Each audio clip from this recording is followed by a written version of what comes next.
Hello student. आज की इस वीडियो में हम बात करेंगे Karl Pearson coefficient of correlation, यानी कि कोफिशिएंट कैलकुलेट करने का Karl Pearson method. Karl Pearson ने दो मेथड बताया कोफिशिएंट ऑफ कोरिलेशन कैलकुलेट करने के लिए। एक है डायरेक्ट मेथड और दूसरा है शॉर्टकट मेथड। इस वीडियो में हम डायरेक्ट मेथड की बात करेंगे। पूरी वीडियो को देखिएगा और आप पहली बार वीडियो देख रहे हैं तो चैनल को सब्सक्राइब जरूर करिएगा। चलिए सबसे पहले हम डायरेक्ट मेथड का फार्मूला पता करते हैं कि क्या होता है। कोफिशिएंट को आर्क से शो करते हैं, that means R equal to summation D X multiply by D Y divided by under root summation D square X multiply by summation D square Y. ठीक है, इसका मतलब ये हुआ कि जो आर है, जो डेविएशन एक्स का डेविएशन और वाई के डेविएशन को मल्टीप्लाई करते हैं और उसको डिवाइड करते हैं under root D X square और डी वाई स्क्वायर। कहीं कहीं ये डी एक्स स्क्वायर भी लिखा रहता है और डी वाई स्क्वायर भी लिखा होता है, डी स्क्वायर भी, यानी कि सेम मतलब है, यानी कि इसको इस तरह भी लिखा सकता है summation D X square summation D Y square, same में एक ही बात है। तो किस तरह से इस फॉर्मूले का यूज़ करेंगे वो देखते हैं। इसके लिए क्वेश्चन है कि calculate coefficient of correlation given the following data. जो डेटा दिया हुआ है इस डेटा का यूज़ करते हुए हमें कोरिलेशन कैलकुलेट करना है by using direct method. Direct method का फार्मूला पता है आपको, ठीक है। अब उस फार्मूले का यूज़ करेंगे हम इस क्वेश्चन को सॉल्व करने के लिए, जहाँ पर दो वेरिएबल है एक्स और वाई, क्योंकि कोरिलेशन हमेशा दो वेरिएबल या दो से ज़्यादा वेरिएबल के बीच में कैलकुलेट किया जाता है। तो यहाँ पर दो वेरिएबल है एक्स एंड वाई, दोनों का डेटा दे रखा है, इसको हम कैलकुलेट करते हैं कोफिशिएंट। उसके लिए हम सबसे पहले एक टेबल तैयार करते हैं इस तरह से, ठीक है ना। एक्स का और वाई का वेरिएबल लेंगे, जहाँ पर एक्स का डेविएशन और डेविएशन का स्क्वायर, वाई का डेविएशन और डेविएशन का स्क्वायर और दोनों डेविएशन का प्रोडक्ट। तो सबसे पहले हम एक्स की बात करते हैं। और मैं आपको बता दूं, क्योंकि डायरेक्ट मेथड है, डायरेक्ट मेथड में यहाँ पर डी यानी कि डेविएशन कैलकुलेट का फार्मूला होता है एक्स माइनस मीन, यानी कि यहाँ पर एक्चुअल मीन, हमें एक्चुअल मीन कैलकुलेट करने की ज़रूरत है। तो सबसे पहले हम बात करेंगे एक्चुअल मीन कैसे ज्ञात करेंगे। एक्चुअल मीन का फार्मूला हो जाएगा mean equal to summation X upon N, यानी कि सबसे पहला काम है हमें ये जो वेरिएबल दे रखा है, वेरिएबल फर्स्ट एक्स, इसका टोटल करेंगे। तो एक्स का टोटल कीजिए 2 3 4 5 6 7 8। तो यहाँ पर आ जाएगा आपका समेशन एक्स इक्वल टू 35। तो सबसे पहले हम जब सॉल्व करेंगे, कैलकुलेट करेंगे, तो हम मीन निकालेंगे। मीन का फॉर्मूला क्या हो जाएगा यहाँ पर, mean equal to summation X upon N, that means 35 upon total कितने एन कितना है 1 2 3 4 5 6 7 7, दैट मीन्स 7 5 ज़ा 35। हमारा मीन पता चल गया हमें। और मीन के पता चलने के बाद अब कैलकुलेट करेंगे डी मीन्स डी एक्स।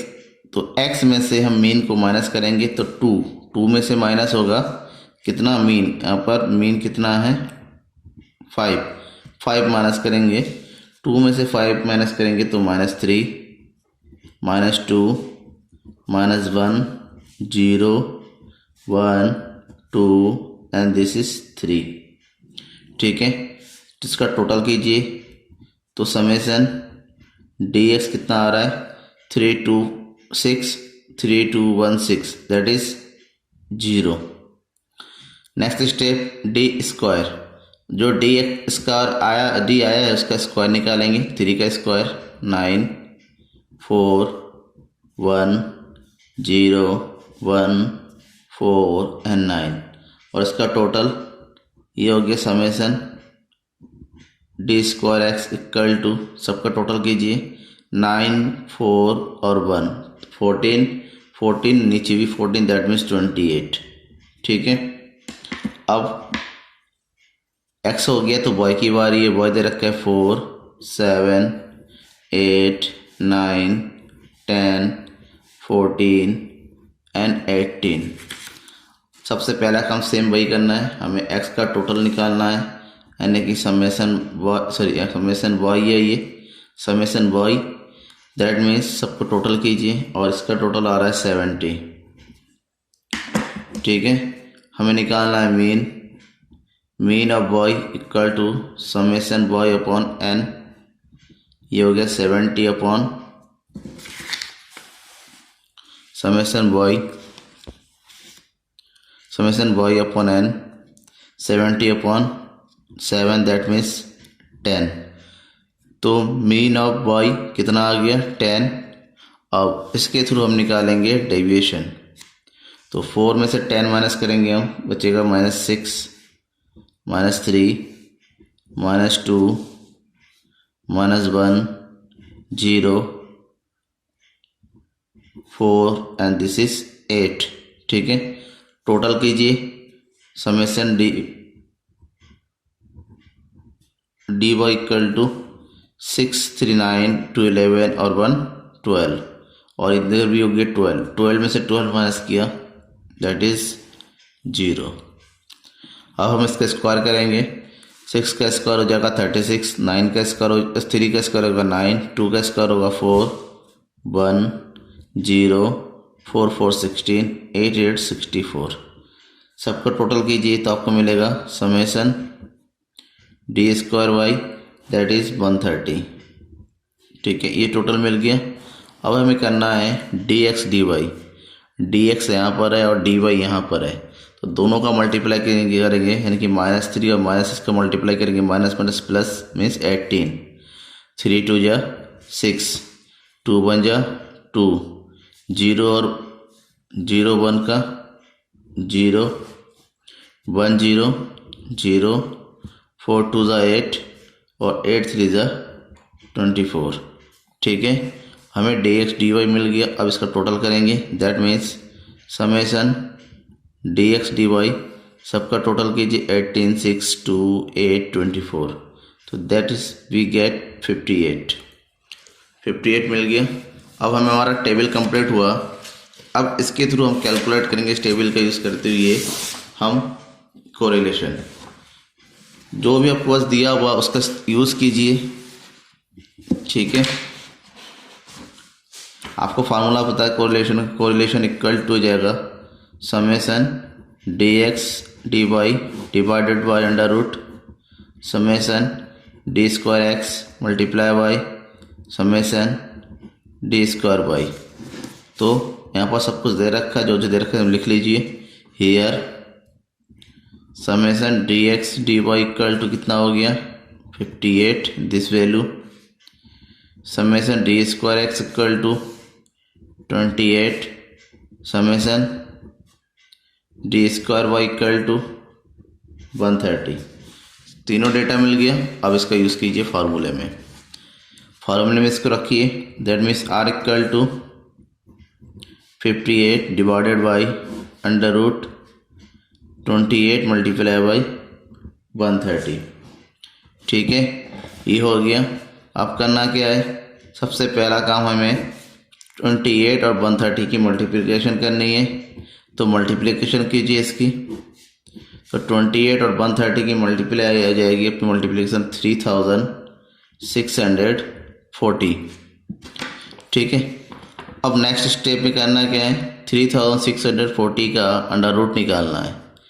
तो सबसे पहले 3640 का अंडर रूट निकालिए, तो अंडर रूट आपका आ जाएगा लगभग 60.33। ठीक है, अंडर रूट निकालने के बाद हमारा क्वेश्चन लगभग कंप्लीट है। अब ये लास्ट स्टेप बचा है 60.33 से डिवाइड करना है 58 को। तो इसको डिवाइड कीजिए 60.33 से 58 को, तो डिवाइड करके बस आपको मिलेगा 0.96, क्योंकि ये पॉजिटिव है तो ये प्लस लगा देंगे, तो 0.96। ठीक है, अब ये हमें आंसर मिल गया, इसको लिखना पड़ता है, that is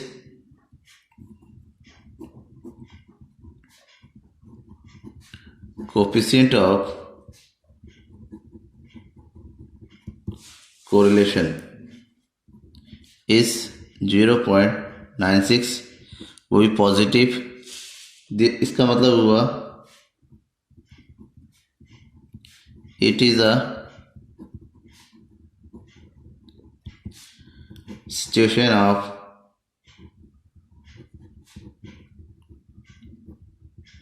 high positive correlation. High positive correlation means correlation का जो डिग्री होता है, ठीक है ना, उस डिग्री में इसका, क्योंकि ये जो है 0.75 से ज़्यादा हो रहा है, और 0.75 से ज़्यादा अगर आपका आंसर आता है दैट मीन्स हाई कोरिलेशन, और पॉजिटिव में है so high positive correlation. Thank you.